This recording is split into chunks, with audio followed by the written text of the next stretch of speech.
जन्म कुंडली में तो राजयोग बहुत सारे होते हैं, किंतु मैं 4 महत्वपूर्ण स्थितियों पर चर्चा करूंगा, जिसमें से पहली स्थिति है केंद्र अथवा त्रिकोण में या किसी अच्छे भाव में 6, 8, 12 भाव को छोड़कर कहीं पर भी मंगल, बुध और बृहस्पति की युति हो। उदाहरण के लिए चलिए हम लग्न में ले लेते हैं। यहाँ पर देखते हैं कि मंगल लग्नेश है तो रोचक महापुरुष राजयोग बना। बुध इस कुंडली के लिए लाभेश है तो जीवन में लाभ की स्थिति अच्छी रहेगी। बृहस्पति धनेश है और पंचमेश है तो लाभ और धन दोनों का स्वामी लगन के स्वामी के साथ लगन में ही बैठा है। व्यक्तित्व से संबंध बना लिया, लाभेश, धनेश, पंचमेश और लग्नेश। जातक को जीवन में हर प्रकार की सुख सुविधा मिलेगी। जब भी मंगल की महादशा, बुध की महादशा अथवा बृहस्पति की महादशा आ जाए, आप यकीन मानिए, यदि इन ग्रहों के पास कम बल भी रहेगा फिर भी आप धन के लिए ललायित नहीं रहेंगे। दूसरी स्थिति की चर्चा करते हैं।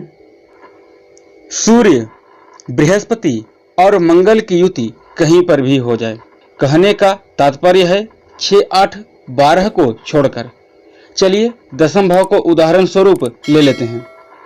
यहाँ पर देखिए कि सूर्य दशमेश होकर खुद दशम भाव में बैठा है, मंगल लग्नेश होकर दशम में बैठा है, बृहस्पति धनेश होकर बैठा है कार्य क्षेत्र में, बृहस्पति पंचमेश होकर त्रिकोण का स्वामी होकर केंद्र में चला गया तो केंद्र त्रिकोण राजयोग बना, नंबर 1।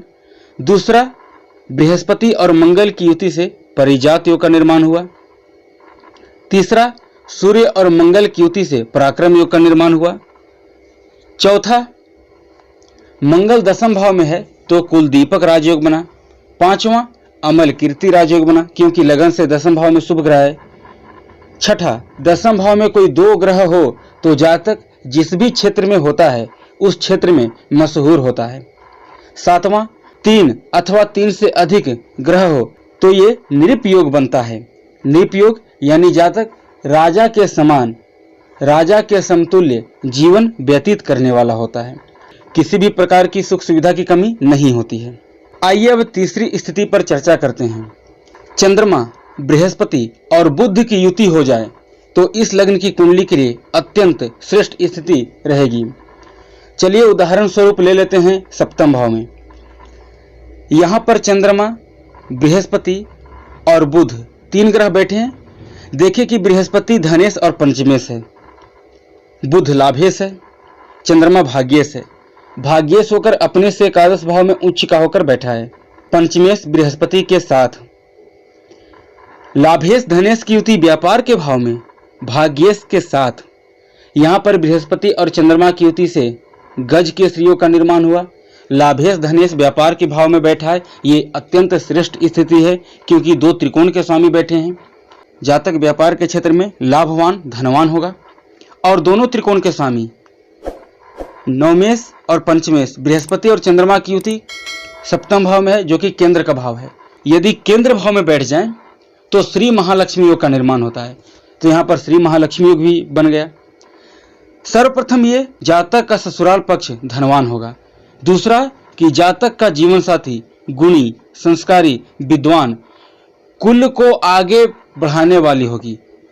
जातक का जो भी जीवन साथी होगा या होगी, जातक के घर में पैर रखते ही दिन दुगुना और रात चौगुनी तरक्की होनी शुरू हो जाएगी क्योंकि 3 शुभ ग्रहों की युति इस भाव में है, शुभ भाव में। चतुर्थ और अंतिम स्थिति की चर्चा करते हैं। चंद्रमा, मंगल और बुध की युति किसी अच्छे भाव में बन जाए। 6ठे, 8वें और 12वें भाव की गणना नहीं करना है। हम लोग एकादश भाव में उदाहरण स्वरूप ले लेते हैं। यहाँ पर चंद्रमा भाग्येश होकर गया है लाभ भाव में, बुध लाभेश होकर उच्च का होकर बैठा है लाभ भाव में, मंगल लग्नेश होकर गया है और कहीं से भी बृहस्पति की दृष्टि पड़ जाए, बृहस्पति की पंचम या सप्तम दृष्टि पड़ जाए, ये अत्यंत श्रेष्ठ स्थिति रहेगी क्योंकि बृहस्पति की 9वीं दृष्टि पड़ेगी तो ऑलरेडी तीसरे भाव में नीच का पड़ा हुआ रहेगा। यहाँ पर एकादश भाव में लाभेश बुध, लाभ भाव में उच्चिका, भाग्येश चंद्रमा और लग्नेश मंगल के साथ चंद्र मंगल की युति से लक्ष्मी योग, उस पर पंचमेश बृहस्पति की दृष्टि, ये अत्यंत श्रेष्ठ स्थिति रहेगी। जो भी ग्रह इस जन्म कुंडली में राजयोग बनाए, ये राजयोग अगर आपकी कुंडली में बन रहा है तो इसका लाभ तभी मिलेगा जब ये ग्रह जन्म कुंडली में पूर्ण रूपेण शुभ प्रभाव में हो। पाप प्रभाव में निर्बल होने पर उतना ज्यादा श्रेष्ठ फल नहीं कर पाएंगे जितना कि इन्हें करना चाहिए, किंतु फिर भी ये अपनी महादशा या अंतर्दशा में शुभ फल अवश्य प्रदान करेंगे।